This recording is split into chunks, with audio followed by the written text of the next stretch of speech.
আমরা চলে এসেছি অনুষ্ঠানের একেবারে শেষ পর্যায়ে। পুরস্কার বিতরণী অনুষ্ঠান কিন্তু শেষ হয়ে গেল। আতশবাজির মাধ্যমে কিন্তু ওই গোল্ডেন ক্লাব তাদের আনন্দ প্রকাশ করছে, তাদের বিজয় উল্লাস প্রকাশ করছে। আসলে এই ধরনের আনন্দ কিন্তু বাংলাদেশের ৮০% দর্শক কিন্তু ওই ব্রাজিলের আর্জেন্টিনার সাপোর্ট করেছিল, কিন্তু সেই আর্জেন্টিনা যেহেতু চ্যাম্পিয়ন হতে পারেনি, কাজেই তারা মন ভরে আনন্দ সেই উল্লাসটুকু কিন্তু করতে পারেননি। আজকে সেই গোল্ডেন ক্লাব সেই আনন্দটাকে নিজের করে নিয়েছে, সেই গোল্ডেনের ক্লাবটাকে তারা নিজের করে নিয়েছে, আনন্দটাকে তারা নিজের করে নিয়ে আতশবাজির মাধ্যমে তারা কিন্তু উল্লাস করছে, আনন্দ করছে। কালামপুর কেন্দ্রীয় খেলার মাঠ কিন্তু আলোর ঝলকানিতে ভরে উঠছে। আমরা দেখছি ফুটবল গোল্ডেন ক্লাবের সেই দর্শকবৃন্দ তারা কিন্তু আনন্দটাকে আরো উল্লাসে পরিণত করছে, কারণ তাদের দল কিন্তু ফাইনালে ওই ফ্রেন্ডস ক্লাবকে কতগুলো গোলে যে পরাজিত করেছে সে কথা বলাই কিন্তু বাহুল্য। কতগুলো যে শট হয়েছে সেটা কিন্তু গনে শেষ করা যায়নি। এ ধরনের টুর্নামেন্ট কিন্তু সচরাচর মাঠে দেখা যায় না।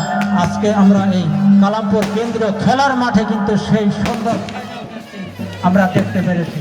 ধন্যবাদ সবাইকে। আজকের এই অনুষ্ঠানটি প্রযোজনা করলেন ইমান হোসেন, পরিচালনায় ছিলেন মোহাম্মদ শাহজাহান, সার্বিক সহযোগিতায় ছিলেন হৃদয় এবং বুরহানুদ্দিন এবং কালামপুর যুবক সমিতির অন্যান্য কর্মীবৃন্দ, সদস্যবৃন্দ, সবাইকে ধন্যবাদ জানিয়ে আজকের এই ফাইনাল ম্যাচ থেকে, এই ফুটবল ম্যাচ থেকে, কেন্দ্রীয় খেলার মাঠ থেকে আমি মোহাম্মদ শাহজাহান আপনাদেরকে বিদায় জানাচ্ছি। সেই সাথে আমিও বিদায় নিচ্ছি। ধন্যবাদ। খুদা হাফেজ।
হ্যালো, হ্যাঁ কাকা, আমি সামনে স্টেজের